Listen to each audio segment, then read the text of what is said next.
Mana qarang, qurtlar qarang, toshlar, axlat chiqindilari hammasini bizga ko'rinib turadi-da bular.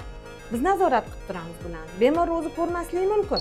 Bizni gidrokanalterapiya muolajamizda aynan ichakdagi qurtlar, gijjalar, axlat toshlari kabi barcha chiqindilarni yuvib ketish xususiyatiga ega.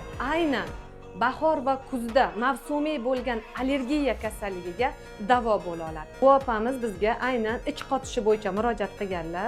5 kundan beri ichlari kelmaydi, ovqat hazm bo'lishi qiyin bo'lgan holatda bizning gidrokanalterapiya muolajamizga murojaat qildilar. Biz yo'g'on ichakni to'liq holatda yuvib tozalab beramiz. 3 martadan 5 martagacha qilinish holatlari mavjud.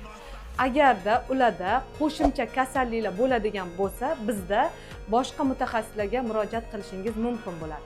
Sizda yaxshi uxlash holatlari, davleniyani pasayishi, bundan tashqari organizmdagi shishlarni chiqib ketishiga va organizmingizga dori-darmonlarni yaxshi so'rilish holatlari kuzatilishi mumkin bo'ladi.